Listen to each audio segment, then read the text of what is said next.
Hi, my name is Marion Eaton. I'm the founder of Friend Animal Rescue. It was established probably in the early 90s, I suppose. Must be nearly 20 years. It all started with my going to a market and paying £1 for a dying lamb, and he did indeed die, but I kept him alive for a few months.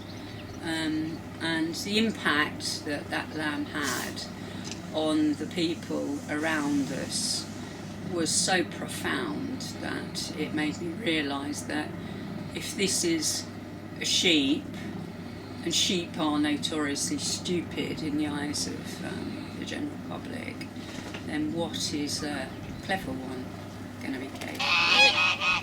And so it all kind of hatched there. I knew nothing at all about farmed animals, no experience at all.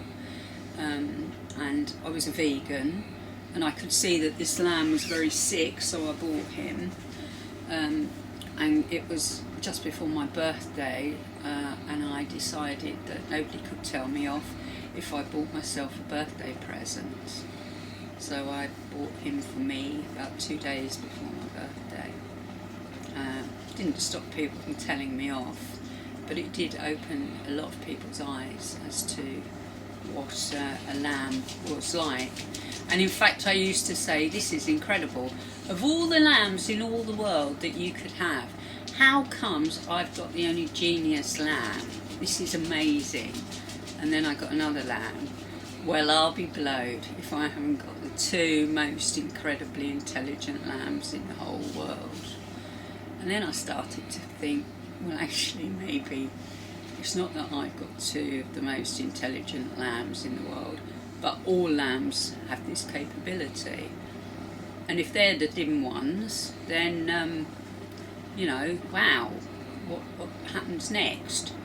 So I started to get, I suppose you could say, a collection at that point of farmed animals, just as it was almost an experiment in what effect farmed animals could have on the general public, meat-eating public. And it's been a journey that, I just wouldn't. I often said it's been the best pound I've ever spent in my life.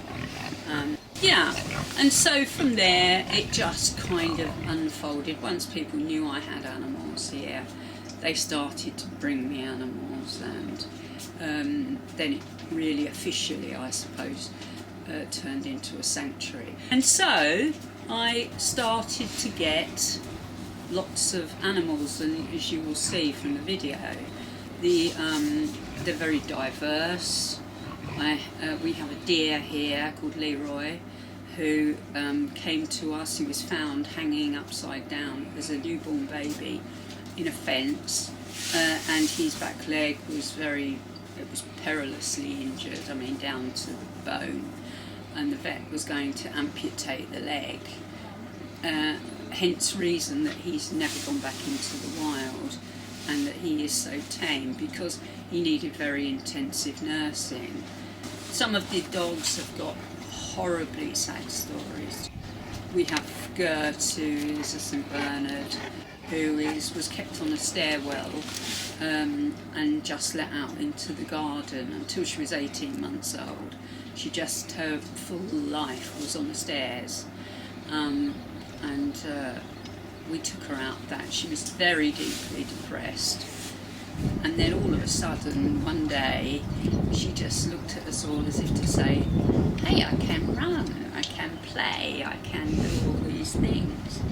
And so she started, and she's a completely free agent now, a lovely dog, and has a wow time. We've got chickens, cockerels. The amount of cockerels that come to us that nobody wants. We've got cows. People often say, well, what is it about milk that is the problem as a vegan? Cows naturally produce milk, don't they? is there a problem taking some of it? And of course they forget, or they don't know, or they don't want to know, that the cows produce milk just like women do. They don't naturally lactate. They produce milk because they have a baby.